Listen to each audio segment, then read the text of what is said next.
Rajouri garden विधानसभा Tagore garden इलाके में हम मौजूद हैं। चुनावी सरगर्मियाँ तेज है, चुनाव पारा जो है कि गरमा रहा है, क्योंकि आज यहाँ पे अमित शाह का दौरा है। अमित शाह जो कि सभा को संबोधित करने यहाँ पे आने वाले हैं। इसके पहले अरविंद केजरीवाल भी अपनी सभा करके जा चुके हैं।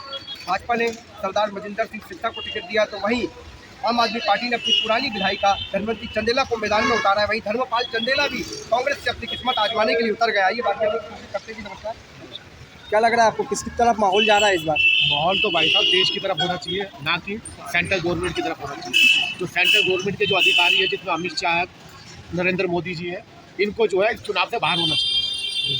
ये छोटे चुनाव हैं, राज्यों के चुनाव है। राज्य के अंदर केंद्र की राजनीति सही नहीं है, ये आने वाले समय के लिए भी अच्छी नहीं है। राज्य के अंदर फिर किसकी जो है कि राजनीति हो? तो राज्य के अंदर जो राज्य के जनता जिसको चुनना चाहेगी वही आएगा, लेकिन केंद्र को इसमें दखलंदाजी नहीं करनी चाहिए।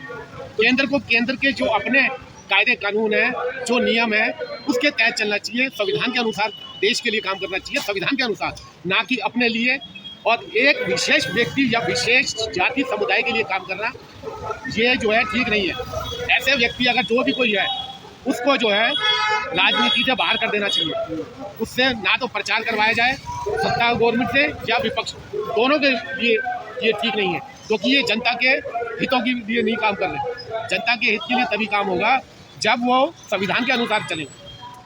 आपने जनता के हित की बात की, तो दिल्ली के हित में कौन काम कर रहा है? दिल्ली के हित में जो है इस वक्त जो है केजरीवाल ही काम कर रहा है, लेकिन अब सीट के ऊपर अलग अलग नुमाइंदे जो अपनी वो पकड़ रखते हैं, वो जीतने चाहिए। खिचड़ी पेट के लिए भी अच्छी है और देश के लिए भी अच्छी है। सत्ता एक मुश्त नहीं आनी चाहिए किसी भी व्यक्ति के लिए, खासतौर पे भारत के लिए खिचड़ी सरकार ही सबसे बेहतर है, क्योंकि हल्का सा नेता गलत चले तो जनता उसको उतार सके।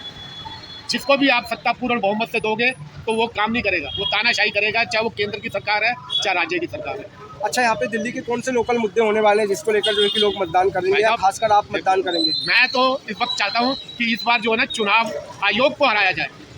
किसी पार्टी, ना तो बीजेपी को हराने की जरूरत, ना कांग्रेस को हराने की जरूरत, ना अन्य किसी दल को हराने की जरूरत। हराया जाना चाहिए चुनाव आयोग, जो राजीव कुमार चुनाव कमिश्नर बना हुआ है, जो पैसे लेने के बावजूद भी रिकाउंटिंग नहीं करा रहा, तो उस व्यक्ति से देश में किसी राज्य में चुनाव कराने का अधिकार नहीं होना चाहिए। ऐसे व्यक्ति को चुनाव अधिकारी बना करके देश में एक तानाशाह की रोज पैदा की जा रही है, जिससे कि आप जो है तानाशाही करके देश के ऊपर देश की जनता को गुलाम बनाने के कार्य कर रहे हैं।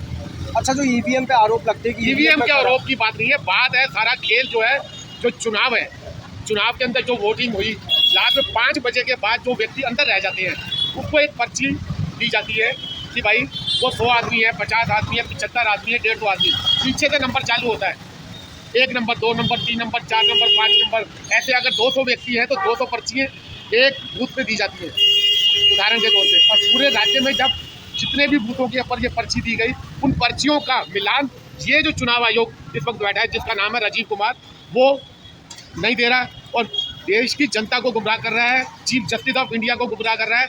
इस वोट के आधार के ऊपर देश का जो चीफ जस्टिस ऑफ इंडिया है, उसको अभी ये केंद्र की सरकार गुलाम बनाना चाहती है, गुलाम बनाना चाहती है, देश को अलग दोराहे पे ले जा रहे हैं।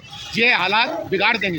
इस तरीके के जो भी अफसर हैं, जो तानाशाह हैं, वो देश के लिए काम नहीं कर रहे, वो एक विशेष दल के लिए काम कर रहे हैं, जो आने वाले समय के लिए घातक साबित हो। एक आखिरी सवाल मैं आपसे पूछना चाह रहा हूँ, आपने अरविंद केजरीवाल का नाम लिया, तो कौन से उनके काम आपको सही लगते हैं? फिर देखो, हर व्यक्ति के अंदर कुछ ना कुछ फायदा या नुकसान होता है, हर व्यक्ति में 100% जो है, कोई भी व्यक्ति पूर्ण नहीं होता। भले ही मैं खड़ा हूँ, मैं भी पूरी तरीके से पूर्ण नहीं हो सकता। व्यक्ति है जो पैदा हुआ है, उससे थोड़ा बहुत फायदा नुकसान तो होता ही है। काम करेगा तो अच्छा या बुरा जरूर होगा, उसका जो मूल्यांकन है वो जनता करती है कि भाई इसने ये गलती करी है तो इसके इस बार इतने आदमी हटा दो।